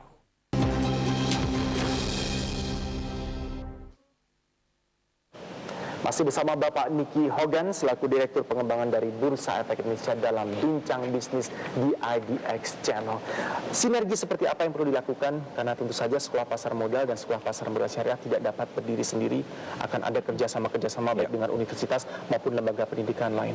Ya, oke. Kalau kita bicara sinergi, sebenarnya kalau untuk SPM sendiri kita sudah lakukan sendiri, tapi bekerja sama dengan anggota bursa, perusahaan sekuritas. Jadi konsep daripada SPM sendiri tahun ini kita lakukan di mana pembukaan rekening itu diwajibkan kepada para peserta. Kenapa? Kita mau bicara bahwa saat ini bukan lagi hanya sekedar edukasi. Sekolah pasar modal itu sudah masuk ke edukasi dan lebih jauh lagi inklusi. Artinya bahwa biarkan si investor, calon investor atau masyarakat itu katakanlah mendapatkan istilahnya moment of truth-nya. Jadi pada akhir hari dia sudah menjadi investor dan mudah-mudahan terbukakan hatinya, mereka langsung bisa melakukan pembelian saham pada hari itu. Mereka sudah langsung melalui itu. Jadi tidak hanya ikut sekolah pasar modal, kemudian pulang ke rumah, sudah mendapat edukasi atau pengetahuan mengenai saham. Tidak hanya sebatas teoritis, tapi juga ada menggunakan istilah moment of truth. Saya sendiri yang menemukan ini keuntungan buat saya mempunyai kebutuhan untuk berinvestasi di pasar modal. Tadi kita berbicara mengenai luas wilayah yang dimiliki oleh Indonesia dan tantangan terberat yang dihadapi oleh khususnya di divisi Anda di sebagai Direktur Pengembangan Bursa Efek Indonesia. Di bulan Januari pemirsa, Bursa Efek Indonesia sudah membuka sekolah pasar modal di Papua yang sebelumnya sudah juga dibuka di Pontianak dan Medan. Daerah mana lagi Bapak yang akan dibuka mungkin akan lebih banyak diberikan proporsi perhatian lebih? Ya, kalau kita bicara SPM dan SPMS ini menyeluruh terhadap seluruh Indonesia, seluruh kantor perwakilan. Tapi khusus untuk Jakarta kita baru mulai hari ini. Jadi setiap minggu, khusus untuk kita yang di Jakarta itu, setiap hari Selasa ada SPM Syariah. Kemudian Rabu dan Kamis itu SPM yang konvensional. Setiap minggu, kemudian di akhir bulan, hari Sabtu, kita lakukan SPM juga di sana, khusus untuk masyarakat yang tidak bisa hadir di hari kerja seperti itu. Baik. Pak Nicky Hogan, kita tahan terlebih dahulu. Sudah ada Prisa Sambodatu yang akan melakukan live by phone dengan Bapak Hokwan. Kita akan tanyakan analisa dan pandangan beliau seperti apa wajah dari dunia investasi di pasar modal kita di sepanjang tahun bisnis 2016. Silakan Prisa. Terima kasih rekan Erwin. Pemirsa, Bursa Efek Indonesia dan Self Regulatory Organization gencar menggiatkan program edukasi demi meningkatkan literasi pasar modal. Tahun lalu jumlah investor saham naik 19% menjadi 433.607 investor. Lantas, bagaimana dengan minat investor baru tahun ini? Untuk membahasnya pemirsa, saat ini kami sudah tersambung dengan Pak Hendra Martono atau Bapak Hokwan. Beliau adalah Direktur dari PT Henan Putih Rai. Halo, selamat pagi Pak Hendra. Selamat pagi. Pak Hendra, Bursa Efek Indonesia menargetkan 200 hingga 300 ribu investor baru di tahun 2016 ini. Nah, dengan sejumlah strategi saat ini, apakah Anda melihat bahwa hal tersebut mungkin tercapai? Kalau menurut saya hal tersebut sangat mungkin tercapai. Karena pada saat ini nanti mulai besok ya, mulai hari ini juga sudah ada sekolah pasar modal syariah dan juga mulai besok sudah ada sekolah pasar modal konvensional yang di Jakarta. Ini akan sangat bagus karena pada saat besok itu langsung ada pembukaan rekening efek. Jadi rekening efek tersebut sudah bisa langsung dijalankan, sehingga ini akan sangat membantu sekali tercapainya langsung terjadinya pembukaan account. Oke. Pak Hendra sendiri melihat bagaimana sebenarnya dukungan dari pelaku pasar modal sendiri, khususnya broker atau perusahaan sekuritas? Ya, kalau kita melihat bahwa sekarang tahun ini juga sangat meningkat ya. Kalau tahun lalu itu yang HP yang bersedia untuk ikut sekolah pasar modal hanya 12, tahun ini merupakan yang terbesar ya. Mungkin merupakan terbesar ya, 19 anggota bursa. Dan kita juga melihat banyak sekali para anggota bursa juga sudah mulai melakukan sosialisasi. Bahkan kami dari PT Hana Butira juga barusan saja melakukan sosialisasi hari Sabtu yang lalu. Jadi menurut kami itu merupakan suatu kebanggaan juga buat kami para anggota bursa untuk membantu terciptanya pasar modal yang jauh lebih sehat dan jauh lebih menarik untuk para investor. Artinya sudah cukup banyak sebenarnya kerjasama ya yang dilakukan antara Bursa Efek Indonesia dan Sekuritas untuk meningkatkan investor retail. Iya. Oke, Pak Hendra sendiri, apakah tahun ini nilai transaksi saham sudah mulai membaik dari tahun sebelumnya? Kalau mengenai nilai transaksi, memang kebetulan karena posisi pada saat yang kita tahu bahwa indeks tahun 2015 itu memang mengalami banyak sekali gelombang ya. Dan baru sekitar Oktober itu mulai berjalan, kemudian mulai November sampai Desember itu sideways lagi, dan kemudian sekarang di Februari ini juga masih terjadi volatility yang cukup besar. Namun kita sudah melihat bahwa perkembangan untuk khususnya di beberapa AP itu sudah mulai terlihat meningkat.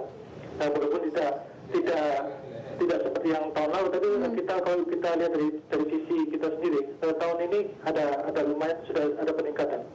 Baik, Pak Hendra, terima kasih banyak untuk share informasinya ya. Selamat beraktivitas kembali. Iya, terima kasih. Pemirsa, demikian tadi perbincangan kami bersama dengan Bapak Hendra Martono atau Bapak Hokwan. Beliau adalah Direktur PT Henan Putirai, di mana kami membahas terkait dengan sejumlah kerjasama yang dilakukan oleh perusahaan sekuritas dengan Bursa Efek Indonesia untuk meningkatkan literasi pasar modal. Dan kami kembalikan talkshow kepada rekan Erwin Surya Brata. Silakan rekan Erwin.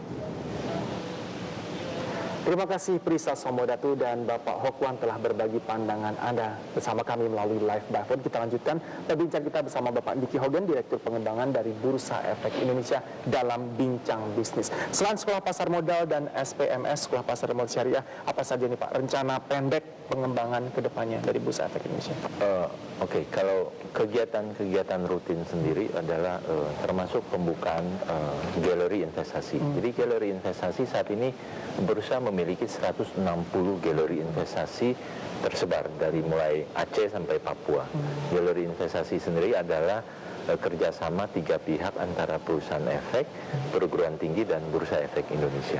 Nah, di galeri itu sendiri banyak dilakukan kegiatan-kegiatan seminar, workshop, dan lain-lain seperti itu. Itu adalah kegiatan rutin selain katakanlah pameran-pameran yang seperti yang terakhir Pesta Reksadana.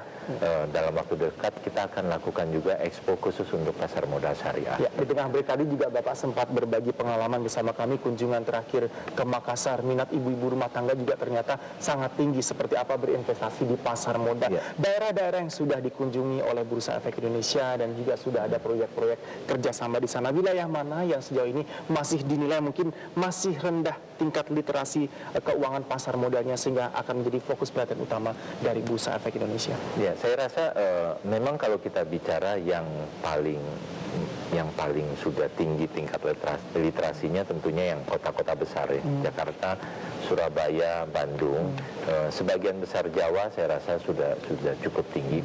Tapi di luar Jawa memang kita terus lakukan kegiatan seperti ini.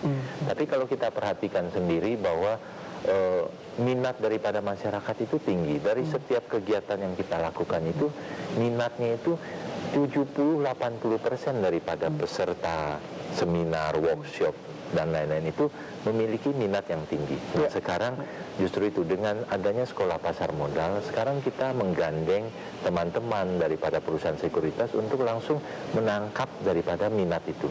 Kita bicara kegiatan seperti ini tidak hanya di Jawa tadi, kita bicara sampai Papua pun banyak pada saat kita lakukan seminar dan lain-lain, ternyata dari masyarakat, dari peserta seminar itu bahkan langsung membuka rekening efek di tempat seperti itu.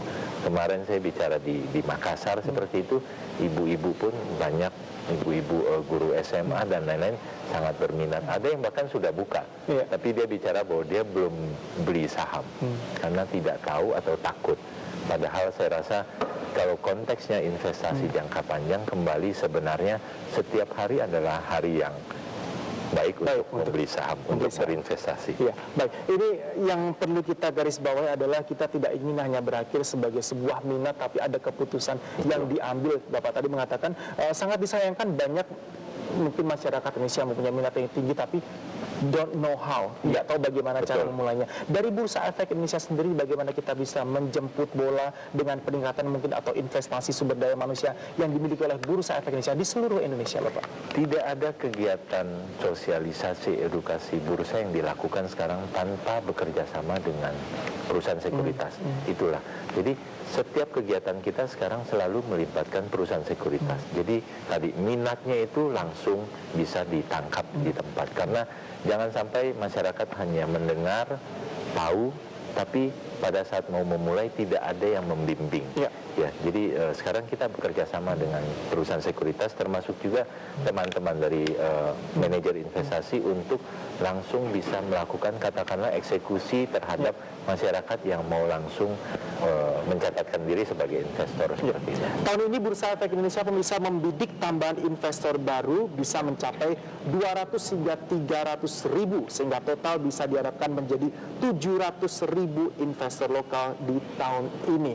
Apa yang perlu kita ketahui kalau untuk mentranslate keinginan target yang telah ditetapkan antara angka 200 hingga 300 ribu? Ya,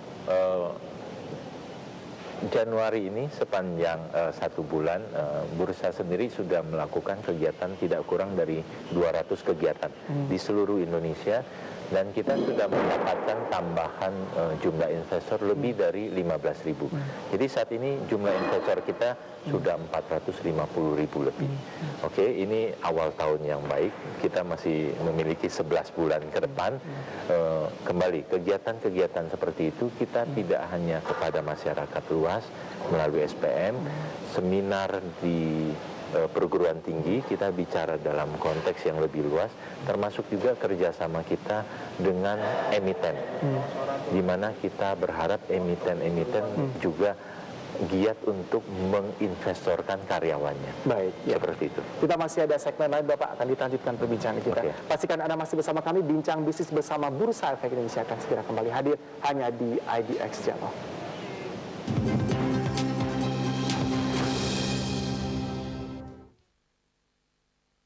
This is IDX Channel. Reveal the secret. Tapi Anda harus tahu bahwa satu saham ketika dia terus-menerus sudah semakin turun, itu sebaiknya Anda cari. With inspiring business expert. Kalau bahasa saya, ini berarti kemungkinan besar ini adalah mereka membuat semacam ya istilahnya distribusi, dan mereka jualan. And get the finest strategy for your business plan. Artinya Anda belum rekomendasikan untuk Anda. Kalau Movers and Shakers on IDX Channel.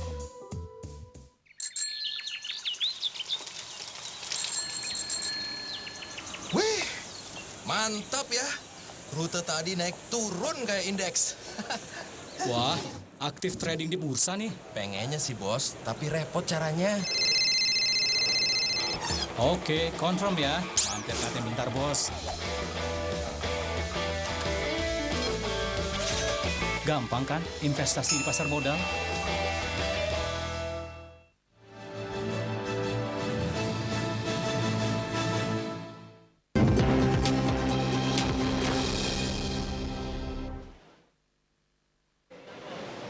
Sebelum kita lanjutkan bincang bisnis bersama Bursa Efek Indonesia, telah ada Prisa Sombodatu yang akan memberikan update terakhir seperti apa posisi dari indeks harga saham gabungan IHSG kita di sepanjang sesi perdagangan yang pertama pagi hari ini. Silakan Prisa.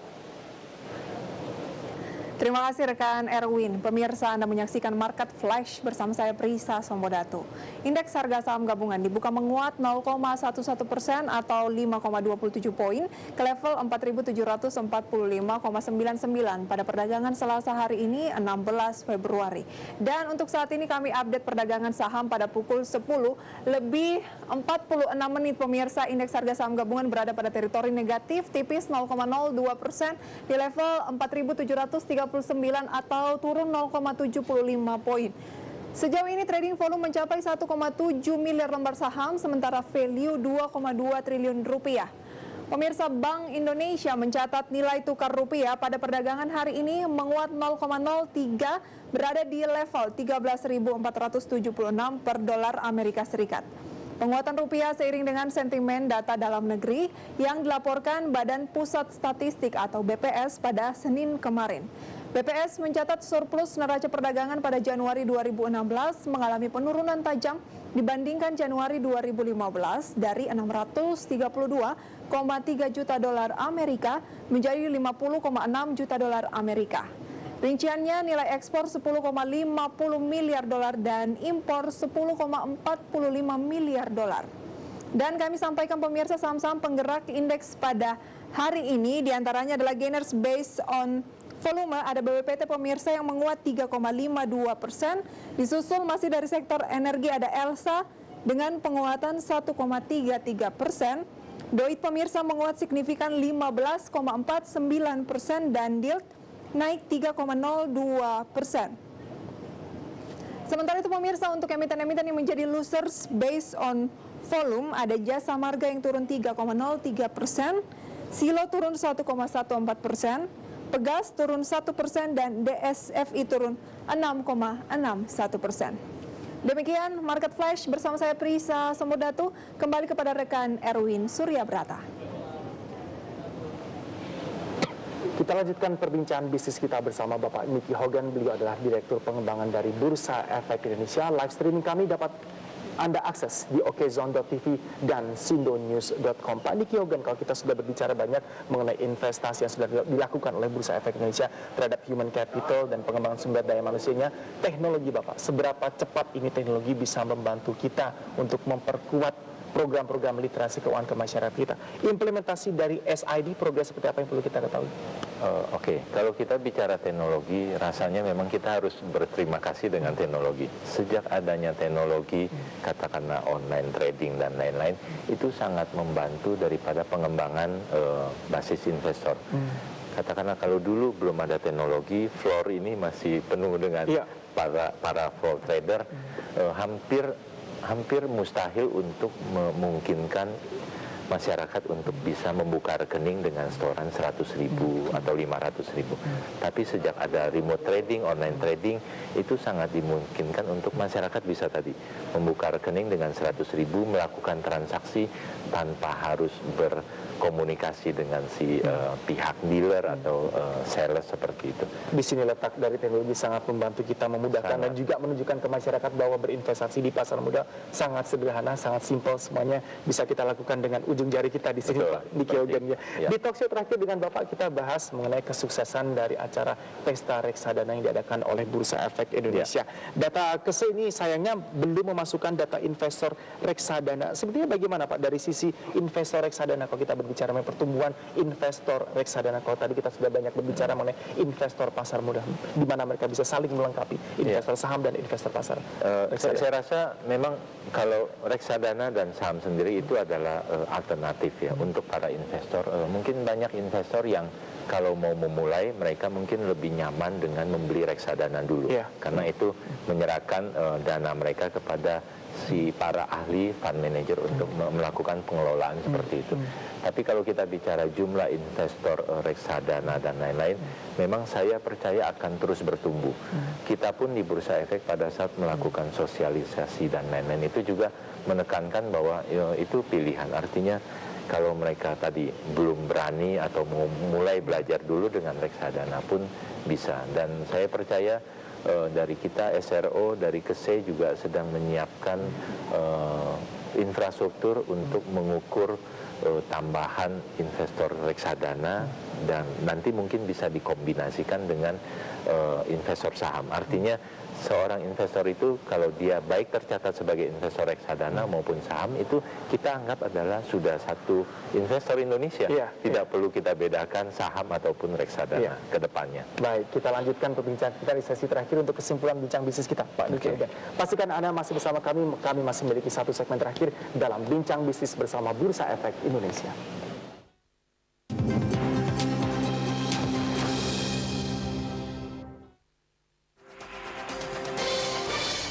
Golden Access.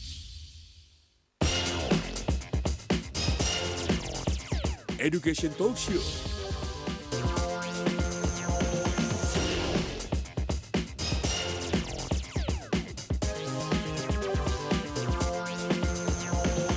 Stocks and Capital Market.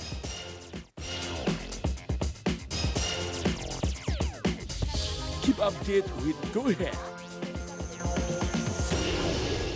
on IDX channel. What's new from the business sector? Tax revenue will not achieve government's target. Mengurangi pengeluaran atau menambah utang. The answer is here. Market Headline is going to provide you a number of information from the business, economic, and capital market. All brand new 30 minutes of information on economics and business. Mark Zuckerberg give away all of corporate share. Keep up with the newest information on Market Headline live on IDX channel. This week on IDX channel.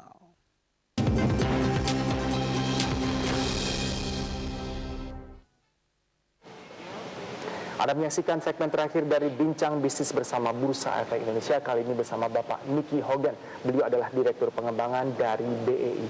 Sepanjang tahun ini dan tahun-tahun ke depan kira-kira sentimen yang akan menjadi main driver sehingga kita bisa mengharapkan kestabilan dari dunia investasi kita di pasar modal apa saja Pak Nicky? Saya mungkin tetap melihat dalam konteks positif ya. Positif, kita tahu bahwa tahun lalu tingkat inflasi kita yang rendah dan Bank Indonesia sudah mulai menurunkan suku bunga seperti itu. Paling tidak awal tahun ini kita juga sudah lihat bahwa tadi seperti disampaikan net buy asing sudah mulai terjadi dan indeks kita adalah salah satu yang masih positif di tengah negatifnya indeks seluruh dunia. Jadi saya melihat bahwa drive-nya itu ke depan akan tetap baik, ya akan mungkin semakin baik dan ini adalah saat yang sangat tepat kembali bahwa masyarakat beramai-ramai untuk mencatatkan diri sebagai investor karena tidak ada waktu yang lebih baik daripada saat ini. Ya, ketika kita berbicara investor, tentu saja kita juga ingin memberikan proporsi perhatian yang lebih saat ini kepada investor retail, tidak hanya investor institusi besar, Bapak. Ini sebagai perbandingan, Bursa Singapura bisa mengajukan mekanisme clawback atau pembeli siaga bagi para investor retail di negeri Singa tersebut. Ini emiten wajib mengalokasikan minimal sekitar 10% saham ke retail, asalkan permintaan IPO dari retail kelebihan permintaan 15 kali. Apakah kira-kira kita bisa menerapkan hal serupa Pak kalau kita ingin mendorong investor retail agar lebih semakin bergairah masuk ke bursa kita? Apakah cara sama bisa kita adopsi? Saya rasa segala hal yang bisa untuk meningkatkan jumlah investor retail akan menjadi perhatian daripada bursa termasuk juga OJK. Jadi memang belum ada wacana mengenai mekanisme seperti itu, tapi kembali segala hal yang positif yang bisa terus meningkatkan jumlah investor domestik, menambah ketahanan investor lokal itu akan menjadi perhatian dan tentunya menjadi prioritas daripada regulator seperti kami. Ya, terkait dengan strategi-strategi yang sudah dilakukan oleh pasar modal negara-negara tetangga kita khususnya di kawasan ASEAN, kalau kita berbicara konteksnya berinvestasi pasar modal di Indonesia, apakah ada semacam kekhawatiran ini Pak jika alokasi investor retail di saham IPO menjadi lebih banyak? Ini mereka justru akan melepas pada hari pertama perdagangan. Oke, saya rasa saya tidak percaya pemikiran seperti itu karena bagaimanapun selama pemahaman mengenai berinvestasi itu adalah untuk jangka panjang, saya percaya bahwa investor lokal kita, investor domestik kita tidak sifatnya hit and run, beli di IPO dan jual. Kalau itu yang melakukan, itu bukan investor, itu lebih ke spekulan. Tapi kalau kita bicara investor, mungkin saya membeli saham di IPO, saya akan simpan untuk jangka yang panjang seperti itu. Dan Anda juga sekaligus menampik dugaan ini mungkin juga sekedar ketakutan dari para underwriter yang menyerap saham IPO yang tidak laku dalam tanda petik. Ini harus kita skip pemikiran seperti ini.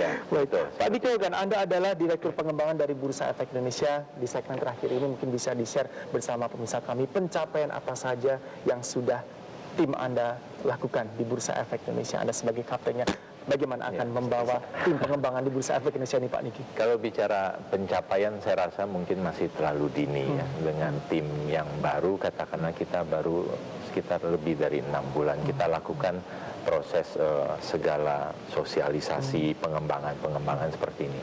Tapi dengan melihat arah, dengan melihat semangat, dan kita juga punya kampanye Yuk Nabung Saham yang menjadi satu kampanye nasional dan untuk jangka panjang. Saya rasa dengan kunjungan yang kita lakukan dari tim pengembangan ke daerah-daerah, kita melihat bahwa euforia daripada masyarakat itu sudah ada. Kembali tadi, minat itu sudah ada kok. Kenapa kita lalai untuk menangkap minat itu? Dan kita harus membantu masyarakat untuk diarahkan untuk sampai ke mencatatkan diri sebagai investor. Jangan hanya minat, tapi tetap berpandangan bahwa saham itu sesuatu yang rumit, mahal, dan lain-lain. Itu yang harus kita terus lakukan. Dan saya melihat bahwa semua unsur pendukung terhadap hal itu sudah mengarah ke hal yang tepat. Jadi ini masalah waktu saja, mudah-mudahan. Action dan eksekusi itu yang jauh lebih penting di sini, Bapak.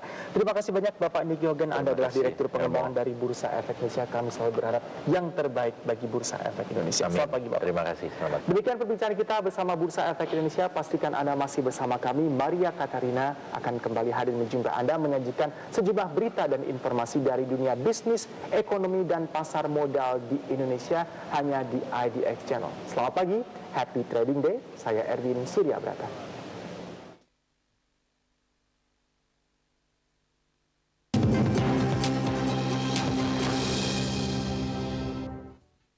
Movers and Shakers on IDX Channel.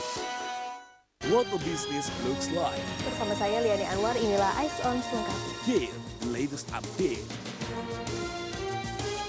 Business opportunity. Yuan menjadi bagian dari gabungan mata uang cadangan. Bagaimana dampaknya terhadap Indonesia? Untuk ekspor impor menggunakan mata uang renminbi dan rupiah semakin dapat diwujudkan. Reported live from IDX Studio Jakarta. Eyes on Monday to Friday. Live